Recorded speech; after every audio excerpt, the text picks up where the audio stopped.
오늘 말씀의 제목은 주님께서 공중에 임하시면 이라는 제목으로 말씀을 같이 듣도록 하겠습니다.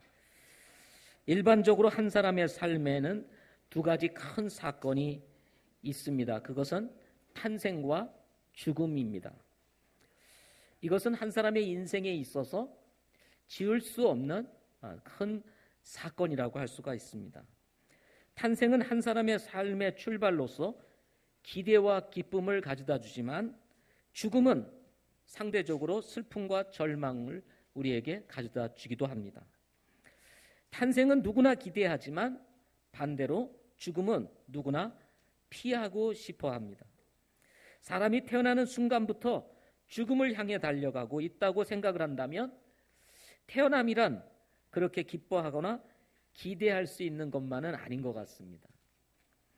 예수 그리스도께서 우리를 위하여 구원이라고 하는 이 놀라운 선물을 준비해 놓으시지 않으셨다면 우리가 태어나는 것도 순간적 기쁨이지 참 그렇게 즐거운 일은 아닌 것 같습니다. 이런 탄생과 죽음은 그리스도인들에게도 동일한 사건일 수 있다는 것입니다. 이 세상에서 숨을 쉬며 살아가는 사람이라면 피할 수 없는 사건, 그것은 바로 탄생과 죽음인 것입니다.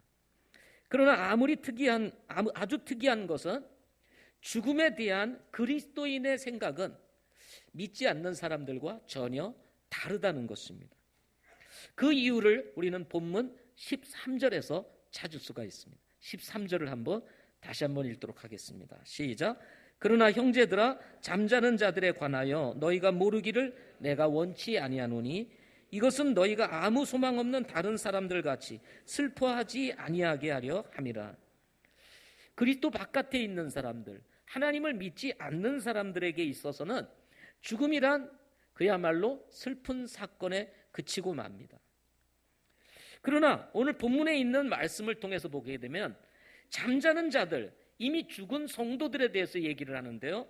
이 죽은 성도들 이미 죽었지만 그럼에도 불구하고 우리가 모르기를 원치 아니하는 것이 있는데 그것은 아무 소망이 없는 다른 사람들과 같이 슬퍼하지 아니하게 하겠다 하고 말씀하십니다. 다른 말로 얘기하면 우리에게는 믿지 않는 사람들이 가지고 있는 슬픔이 아니라 새로운 소망이 있음을 우리에게 말씀해 주고 있는 것입니다. 그것이 무엇일까요? 죽음에서 부활하신 우리 예수님께서 다시 오신다는 사실인 것입니다.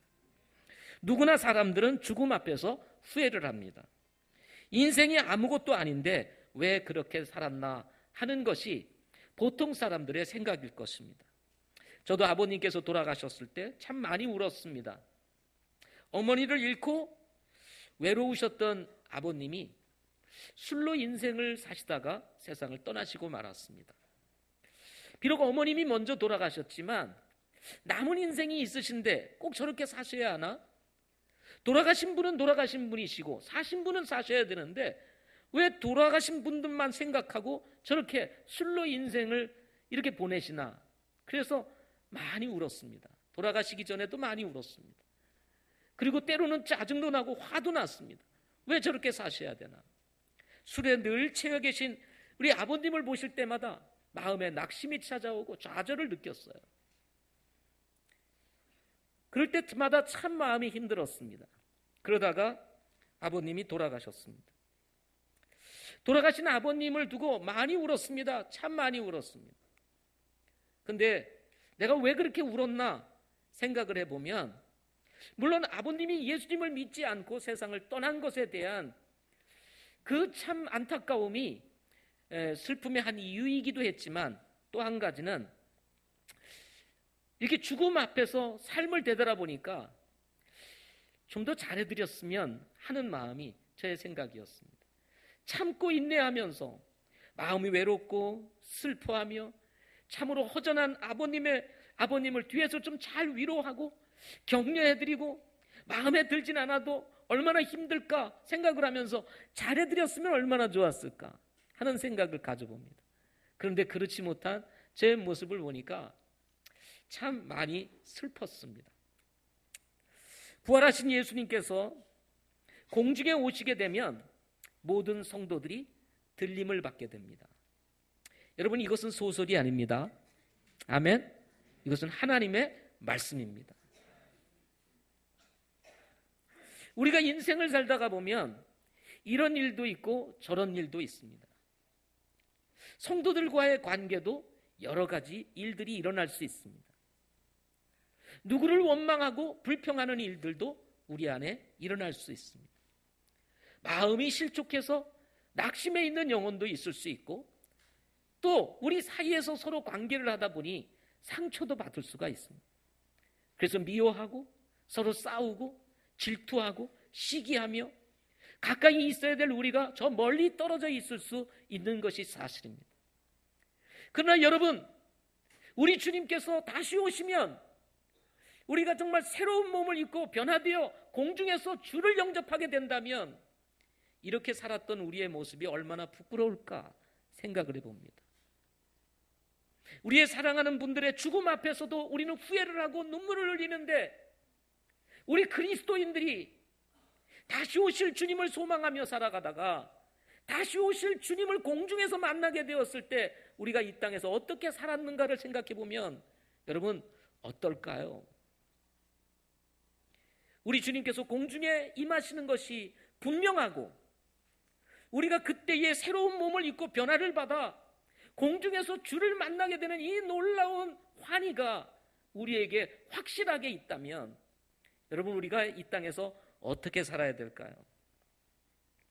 히브리서 10장 33절부터 37절 말씀에 보면 이런 말씀이 있습니다. 한편으로는 너희가 비방과 고난으로 말미암아 구경거리가 되었고, 또 한편으로는 그렇게 취급받은 자들과 사귀는 자들이 되었으니 너희에게 하늘에 더 낫고 영구한 실체가 있는 줄 너희 자신이 알므로 결박 중에 있는 나를 너희가 불쌍히 여겼고 너희 재산을 노략당하는 것도 기쁘게 여겼으니 그러므로 너희의 확신을 버리지 말라. 그것이 큰 보상의 보응을 얻게 하시느니라. 조금만 있으면 오실 분께서 오실 것이요 지체하지 아니하시리라 하고 말씀하십니다. 우리 주님께서 조금만 있으면 오실 분께서 오시겠다 이렇게 말씀하시고 계십니다. 그분은 지체하지 아니하고 오시겠다고 우리에게 약속하고 있습니다. 우리는 때때로 이 세상에 살면서 사람들에게 비방을 받습니다. 그 일로 인해서 고난도 당할 수 있습니다. 사람들은 마치 우리를 원숭이 보듯이 구경거리 삼을 수가 있습니다. 그럼에도 불구하고 우리가 견디며 참으며 믿음의 길을 가야 하는 것은 오실 분께서 반드시 오실 것이라고 말씀하고 있기 때문인 것입니다. 사도 바울은 이 일로 인해서 옥에 갇히기도 했습니다. 많은 성도들이 재산을 노략당하고 있는 재산마저 다 빼앗기는 일들도 있었습니다. 그럼에도 불구하고 기쁘게 여겼던 이유가 뭐냐면 바로 조금 있으면 오실 분께서 오실 것이라고 하는 이 분명한 믿음과 확신이 있었기 때문이라고 말씀하고 있는 것입니다. 그렇습니다. 주님은 반드시 오실 것입니다. 이렇게 부활과 변화, 그리고 공중에서 주를 만날 것에 대한 우리의 소망이 확실하다면, 또 주님께서 분명히 다시 오실 것이 분명하다면 우리 성도들은 어떻게 살아야 될까요? 저는 오늘 세 가지로 말씀드리고자 합니다. 첫째는 구원에 더 감사하자는 것입니다. 구원받은 것에 대해서 어떻게 하자고요? 더 감사하자. 자, 옆에 계신 분에게 한번 물어보겠습니다. 구원 받으셨나요? 예. 받으셨어요? 자, 그러면 끄떡끄떡 하세요. 끄떡끄떡. 구원 받으셨나요? 예. 서로 질문하니까 대답을 못 하잖아요. 그러니까 끄떡끄떡. 구원 받으셨나요? 이러면서 끄떡끄떡. 여러분, 구원 받으셨어요? 여러분, 주님께서 다시 오시게 되면 우리가 공중에 들림을 받고 그곳에서 주를 만나게 되는데요, 여기에 가장 중요한 조건 한 가지가 있습니다. 그것이 뭐죠? 구원입니다. 구원받은 사람은 주님이 다시 오실 때 변화를 받아서 공중에서 주를 영접하는 놀라운 기쁨을 누리게 되지만, 신앙생활 10년, 100년, 1000년을 해도 예수 그리스도를 개인의 구주로 주님으로 영접하지 않고 구원받지 못한 사람은 결코 들림을 받지 못한다는 것입니다. 지금은 몰라도 주께서 공중에 임하시게 되면 우리의 구원이 아주 선명해지게 될 것입니다. 여러분, 이 구원이 좀 막연하지 않으세요? 굉장히 추상적인 것처럼 느껴지지 않으세요? 때로는 이게 사실일까? 정말 주님은 오실까? 우리가 변화를 받아서 공중에서 주를 만나게 될까? 라고 하는 생각들이 우리에게 들어올 수 있지만, 그러나 구원이 분명하다면 어느 날 주님이 오실 때 우리는 정말 완전히 홀연히 변화를 받아 공중에서 주를 영접하게 되는 놀라운 일들이 벌어지게 될 텐데요, 그때 우리가 받은 이 구원이 아주 선명하고 아주 뚜렷하게 아주 명백하게 드러나게 될 것이라는 것입니다. 그리고 이 구원이라고 하는 이 가치가 얼마나 귀하고 얼마나 소중한지를 말씀해 주게 될 것입니다. 그래서 히브리서 2장 3절에 보면 이 구원을 일컬어서 말하기를 큰 구원이다 이렇게 말합니다. 어찌 이 큰 구원을 소홀히 여길 수 있으리요? 라고 이렇게 말하고 있습니다. 여러분, 우리가 받은 구원은요, 큰 구원입니다.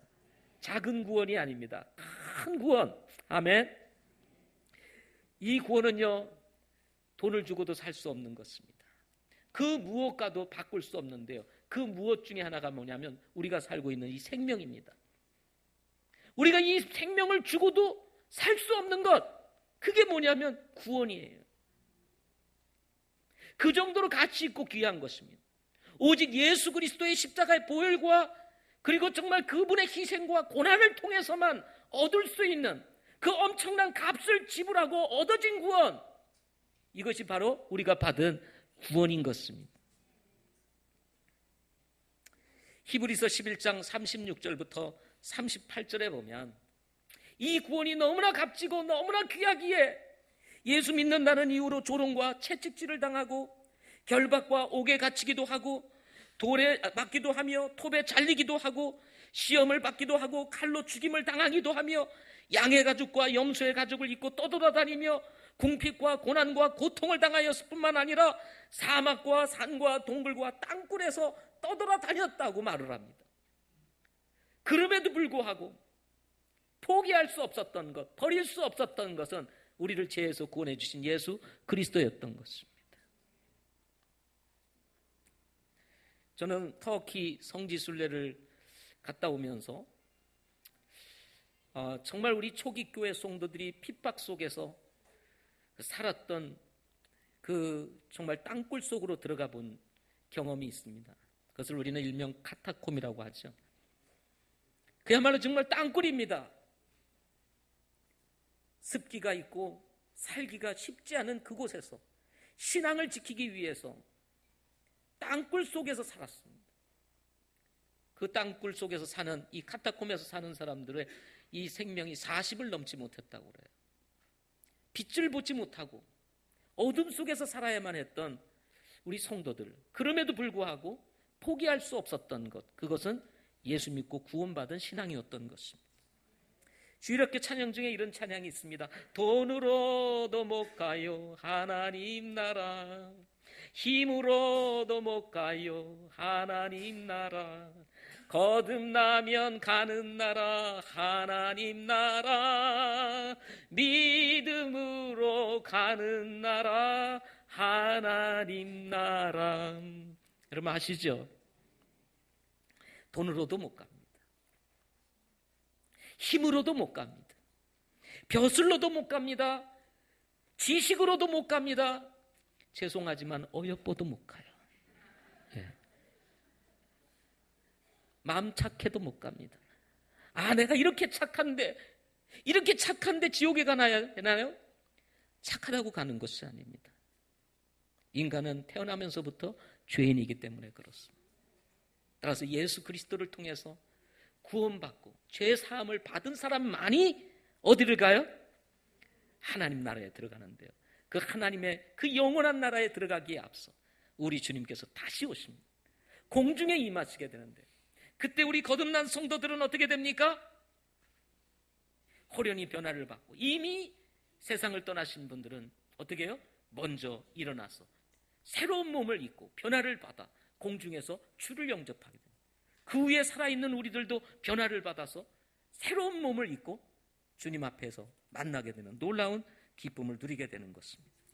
따라서 비록 사는 것이 힘들고 괴롭고 고통스러울지라도 구원을 받은 사람들은 이 모든 것을 다 벗어버리고 영원한 하나님의 왕국에서 살 것이기 때문에 이 소망, 이 믿음을 포기할 수 없고 오히려 우리가 받은 이 구원에 대해서 감사해야 하는 것입니다. 우리가 살다가 보면 종종 이 구원에 대해서 잊어버리고 살 때가 있어요. 감사를 잊어버리고 살 때가 있어요. 당연히 구원받은 거니까 그냥 살아갑니다. 그러나 여러분 한번 묵상해 보십시오. 묵상하면 묵상할수록 감사해야 할 것, 그게 구원입니다. 아멘. 다시 오실 주님 정말 공중에 임하신다면 우리가 정말 어떻게 살아가야 될까요? 여러분 더 구원에 감사하며 사시기를 바랍니다. 두 번째로는 더욱 사랑하시기를 바랍니다. 더 사랑하세요. 나이가 들면서 조금씩 철이 들어가는 것 같습니다. 예. 뭐 저보다 이렇게 연배가 되시는 우리 어르신들이 여기 계시는데요. 뭐 두말할 것 없죠. 살다가 보니까 점점 나이가 들어가고 이제 삶의 날들이 줄어들수록 느끼는 것이 뭐냐면 사랑하며 산다는 것이 얼마나 소중한지를 점점 깨닫게 됩니다. 그리고 또 소중한 게 있는데요. 그게 뭐냐면 그건 돈도 아닙니다. 집도 아닙니다. 좋은 차나 이런 게 아닙니다. 뭔지 아세요? 사람입니다. 사람이에요. 하나님께서 우리에게 주신 가족, 하나님께서 우리에게 주신 이 믿음의 가족, 이 한 사람 한 사람이 다 소중해요. 예. 그래서 하나님께서 나에게 주신 분들이 계시다는 게 이게 얼마나 감사한지 모릅니다. 또 가족을 주신 게 얼마나 감사한지. 근데 이 가족과 싸우며 살면 어떻게 되겠어요? 사는 것이 힘듭니다. 뭐 돈이 얼만큼 있으면 뭐예요? 맨날 다투고 싸우고 뭐 그냥 찢어지고 나뉘어지고 이렇게 사는데 무슨 의미가 있겠어요? 근데 비록 가난하고 어렵고 부족해도 어떻게 합니까? 서로 사랑하고 서로 이해하고 서로 용납하고 서로 격려하고 이렇게 살면요 어떻게 할까요? 사는 것이 즐겁습니다. 예. 덜 먹어도 괜찮아요. 요즘은 못 먹는 사람이 있겠어요? 어떻게 먹느냐가 중요한 거죠. 예? 그냥 그릇에 먹냐 좀 좋은 그릇에 먹냐 이거죠. 좋은 식탁에서 먹냐 아니면 덜 좋은 식탁에서 먹냐 이 차이지. 먹는 건 거의 비슷합니다. 그렇지 않습니까? 바울은 데살로니가서를 쓰면서 성도들에게 건전한 재림신앙을 강조하였습니다. 그러나 재림신앙을 가지고 살아가는 성도들에게도 많은 유혹이 있다는 사실을 밝힙니다. 고난도 있고 시련도 있다는 것입니다. 이런 유혹과 시련은 성도들의 믿음을 흔들어 놓기도 하고 건전한 사랑을 변질시키기도 한다는 것입니다. 사실은 데살로니가 교회가 그랬습니다. 데살로니가 교회는 믿음으로 소문난 교회였고 사랑으로 소문난 교회였습니다. 근데 뭔가 데살로니가 교회에 문제가 있었습니다. 그래서 이 데살로니가 교회가 가지고 있었던 믿음, 데살로니가 교회가 가지고 있었던 그 사랑, 그게 제대로 있는가 확인하고 싶어서 바울이 디모데를 데살로니가 교회에 보냅니다. 3장 2절에 보면 나옵니다. 그래서 바울이 디모데를 이제 데살로니가 교회를 보냈습니다. 보내서 보니까 이 데살로니가 교회가 여러 가지 어려움과 환난과 고난이 있음으로 인해서 믿음이 흔들리고 사랑이 흔들리고 변질이 되고 막 이래야 되는 줄 알았는데 그게 아니라 이 데살로니가 교회가 그 고난 속에서도 그 핍박 속에서도 그 가난 속에서도 그 어려움 속에서도 믿음을 지키고 사랑을 그대로 유지하고 있는 거예요. 그래서 디모데가 다시 바울에게 옵니다.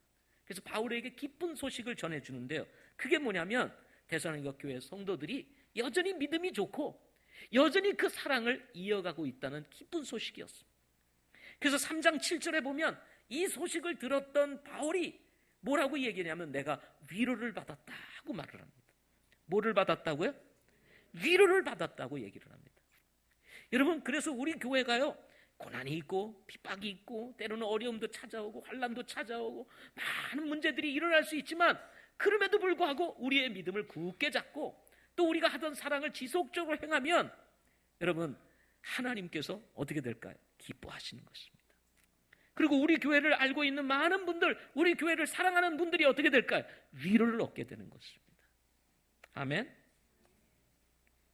우리 자매님 한 분이 일부 예배에서 이번 친교회를 마치고 이제 모든 이제 목사님들이 돌아가셨는데 우리 교회 성도들 가운데는 우리 목사님들을 알고 계시는 분들이 계십니다.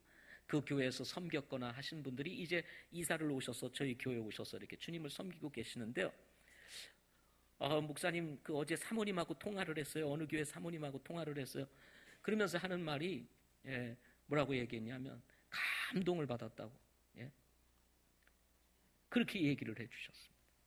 1시간 동안이나 통화를 했고 우리 교회에서 친교를 하면서 목사님들을 섬기고 이렇게 하는 것을 보면서 감동을 받고 아주 놀라운 친교였다고 이렇게 얘기를 했습니다. 여러분, 이렇게 우리의 사랑이 식지 아니하고 이 사랑이 실천되어질 때 뭐가 옵니까? 감동이 오게 되는 거예요. 아멘. 여러분, 우리도 그런 교회로 세워갈 수 있기를 소망합니다. 바울은 여기에 멈추지 않고 4장 9절부터 10절 말씀에 보면 바울이 이렇게 말합니다. 여러분 한번 마음을 열고 한번 보시기를 바랍니다. 4장 9절부터 10절. 그러나 형제의 사랑에 관하여는 내가 너희에게 쓸 필요가 없나니 서로 사랑할 것을 너희 자신이 하나님에게서 가르침을 받았느니라. 참으로 너희가 온 마게도니아에 있는 모든 형제들을 향해 그 일을 행하는도다. 그러나 형제들아, 우리가 너희에게 간청하노니 너희는 더욱더 많이 하고. 바울이 얘기를 합니다. 뭐라고요? 데살로니가 교회에 대해서, 교회는 사랑에 대해서는 말하지 마라 이 말이에요. 데살로니가 교회 하면 뭐예요? 사랑. 사랑하면 무슨 교회? 데살로니가 교회. 그래서 더 이상 데살로니가 교회에 대해서 사랑을 논할 필요가 없다는 거예요. 그 정도로 데살로니가 교회는 사랑이 풍성한 교회였습니다. 그럼에도 불구하고 지금 이 마게도니아에 있는 데살로니가 교회를 향해서 바울이 얘기하기를 뭐라고 말을 하냐면 마지막 10절에서 뭐라고 말합니까? 우리가 너희에게 간청하노니 너희는 더욱 더 많이 하고. 여러분, 이럴 때 힘들잖아요, 그죠? 지금도 열심히 하고 있는데 더 하라고 그러면 짜증나잖아요, 그죠? 안 그러세요? 그런데 바울은 우리의 생각과 달랐습니다. 사랑에 대해서 논할 필요가 없을 정도로 사랑을 하고 있는 이 데살로니가 교회 성도들을 향해서 말하기를 뭐요?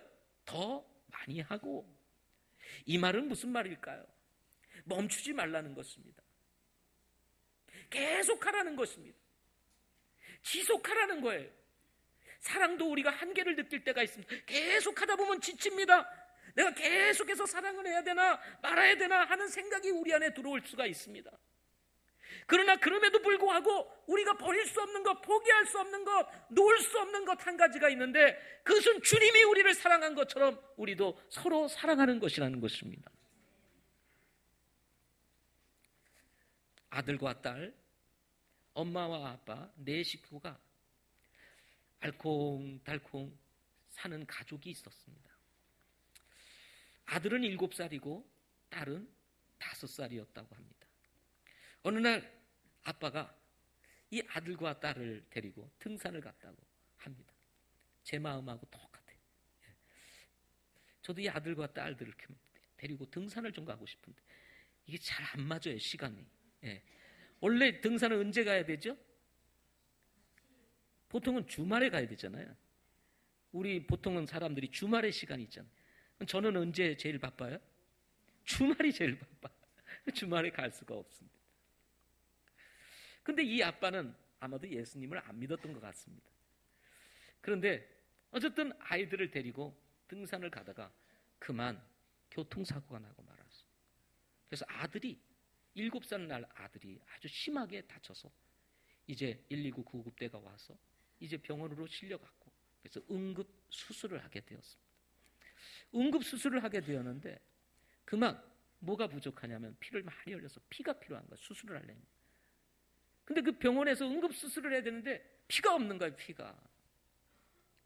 그래서 이제 가족의 이 피를 이렇게 조사해 보니까 누구 피가 맞아야 될까요? 아니, 아빠의 피가 맞아야 되는데 딸의 피가 맞는 거예요. 5살 난 딸의 피가. 그러니까 이 오빠를 살리려면, 아들을 살리려면 5살 난 이 딸의 피를 뽑아가지고 수혈을 해줘야만 되는 거예요.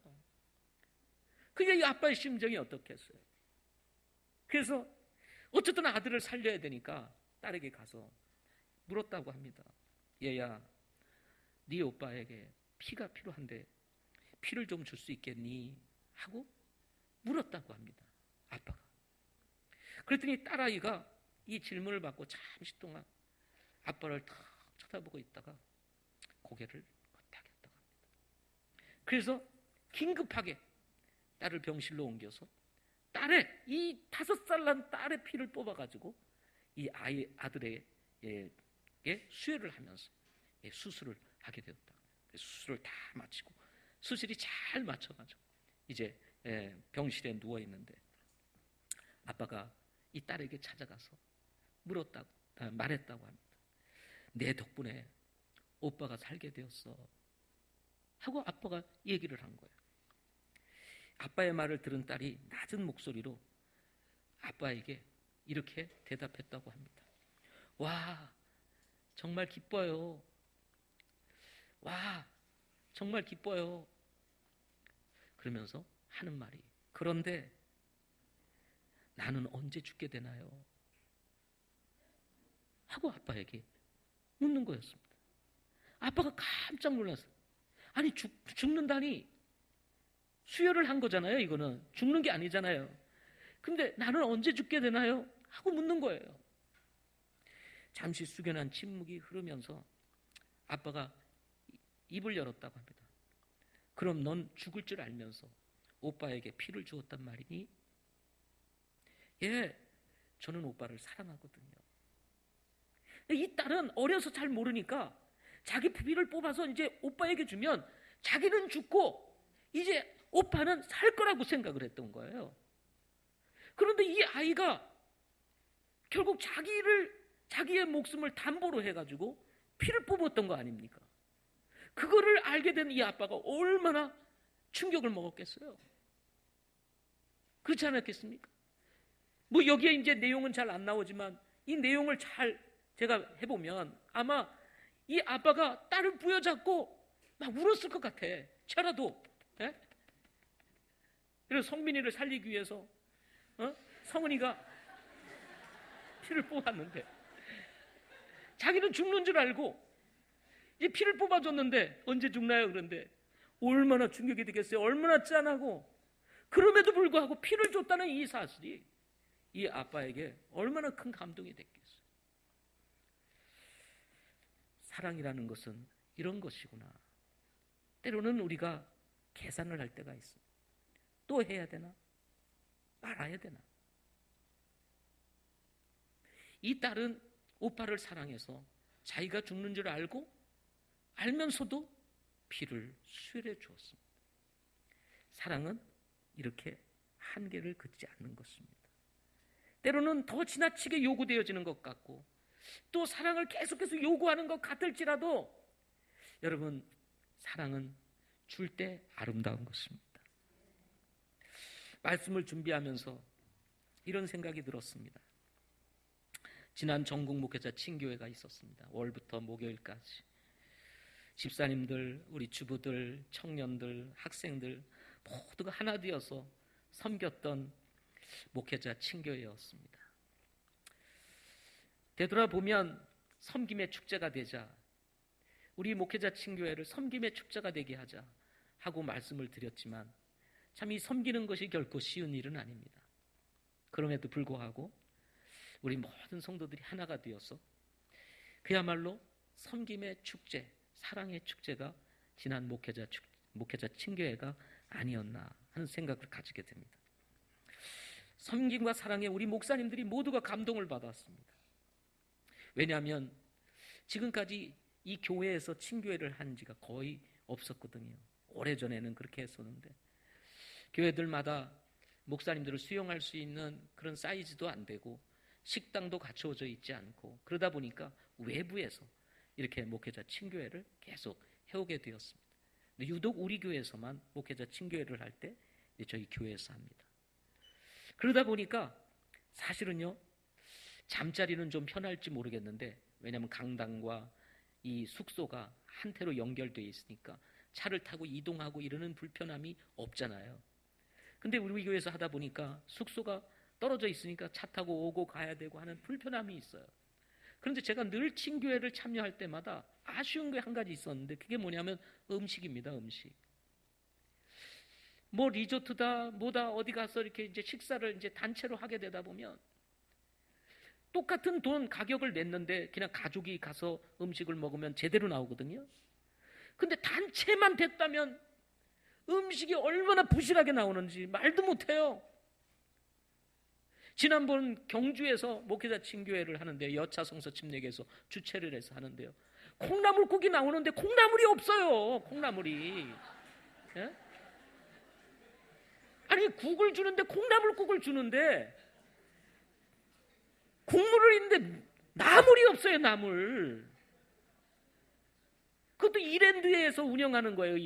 이랜드에서 운영하는. 이랜드가 기독교 기업 아닙니까? 아니 콩나물이 얼마나 비싸다고. 제일 싼 것 중에 콩나물인데 그걸 아끼겠다고 그래. 그 콩나물을 아끼겠다고 국물만 주냐고요. 그러면서 돈은 다 주는 거거든요. 돈은. 그러니까 막 속에서 야 사람들이 어떻게 아무리 돈을 남긴다고 그러지만 그래 이런 것까지 이렇게 하냐 하는 생각이 들어서 제가 직원들이 있어요. 거기 막 음식 나눠준다고 직원들이 서 있는데도 제가 그런 얘기를 했어요. 야 무슨 돈을 얼마나 벌겠다고 그래 콩나물 이 싼 콩나물 그래 국물만 주냐 그러면서 거기서 얘기를 했습니다. 이게 진짜 실제적인 현실입니다. 이게 현실이에요. 목사님들이요 이거를 계속 먹다 보니까 밥맛이 없는 거예요. 그래서 어떤 분들은 그냥 밖에 나가서 조용히 밖에 나가서 한 끼 이렇게 먹고 들어오시기도 하고 그러세요. 그런데 음식값은요 엄청나게 나갑니다. 안 먹어도 나가야 되고 먹어도 나가야 돼요. 왜 인원이 딱 정해지면 안 먹어도 나가야 되고 먹어도 나가야 되는 거예요. 그러니까 늘 그런 것이 있어요. 비록 우리가 힘들고 수고스럽지만 같은 가격에 오히려 목사님을 최선으로 대접하면 얼마나 좋을까 하는 생각이 들어서 저희들은 외식을 하지 않고 다 섬겼습니다. 그러니까 사실은 수년 동안 친교회를 하면서 이런 음식을 드셔본 적이 없는 거죠. 우리 성도들이 사랑과 희생과 섬김으로 음식을 만들어서 대접하니 얼마나 맛있겠어요. 그래요 안 그래요? 그러니까 목사님들이 음식을 드시고는 다들 감동을 받으시는 거예요. 거리가 먼 것 때문에 약간 불평이 있으셨어요. 목사님들이. 솔직하게 얘기하는데 목사님들도 불평을 좀 하시더라고요. 거리가 머니까 그거 언제 왔다 갔다 하고 힘들게 그러냐 그냥 편하게 갔다 간 데서 하면 안 되냐 뭐 이렇게 이제 말씀하셨는데 음식이 좋으니까 나중에는 그 말이 다 들어가셨어요.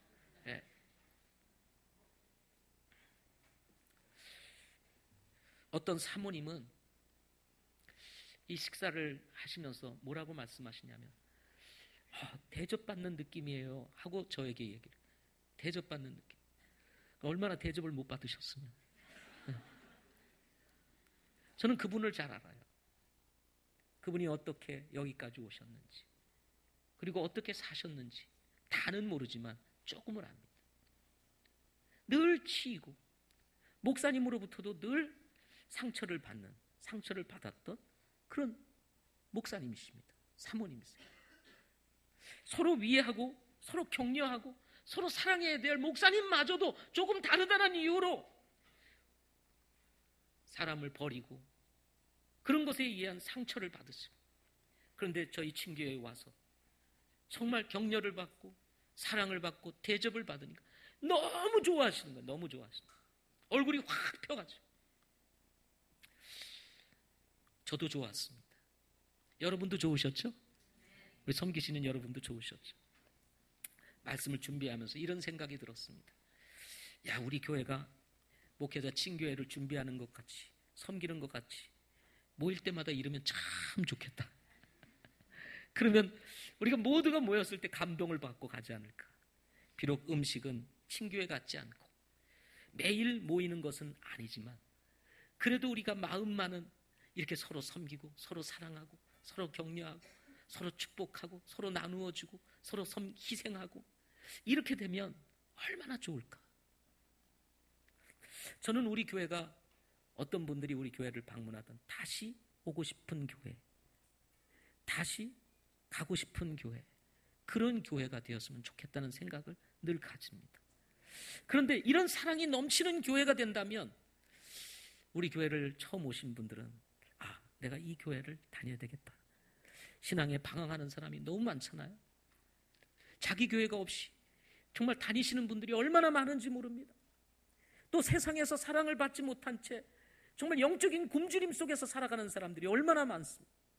그런 사람들이 그리스도 안에 들어오고 하나님의 사랑이 어떠함을 우리 성도들 통해서 발견하고 깨닫고 알게 되고 경험되어질 때 이것이 하나님을 믿는 것이구나 하는 것을 알게 되었을 때 여러분 얼마나 큰 복이 있겠습니까? 그러므로 여러분 바울은 데살로니가 교회가 사랑에 대해서는 말할 수 없는 교회이었지만 그럼에도 불구하고 이 데살로니가 교회 성도들을 향하여 격려하기를 더 많이 사랑하라 하고 말합니다. 저는 목회자 친교회로 끝나지 않고 이 사랑이 계속 이어지기를 소망합니다. 우리 안에서 우리 중학교, 중고등부회, 또 주일학교회, 청년부회, 주부회, 장년부회, 우리 실버플락에 이런 사랑이 쫙 흘러서 모일 때마다 그리스도의 사랑이 넘쳐난다면 우리 안에 있는 상처가 치유되고 회복되어지는 놀라운 은혜와 함께 우리의 믿음이 더욱 견고해지는 은혜가 있을 줄 믿습니다. 그러므로 여러분 더 용서하시기 바랍니다. 아멘. 서로 마음에 껄끄러움이 있으면 용서하시기 바랍니다.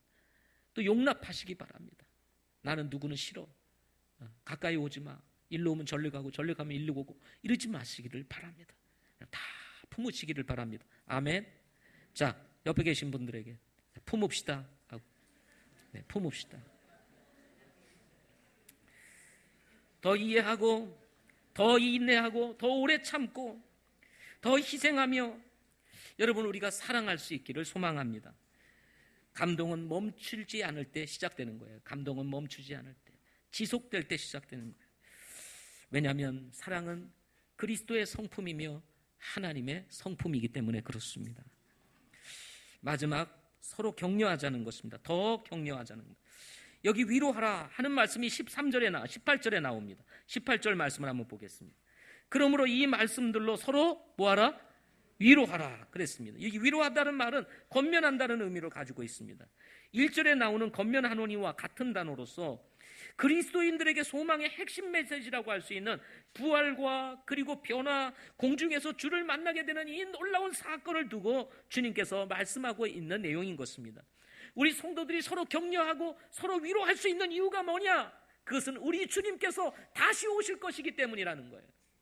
그렇게 되면 우리가 이 땅에 살면서 참 무거운 짐들 이 모든 것들을 다 털어버리고 주님이 주시는 새로운 옷을 입고 새로운 변화된 몸을 입고 이제는 이 모든 고통스러운 짐들을 다 내려놓고 공중에서 주를 만나게 된다는 것입니다.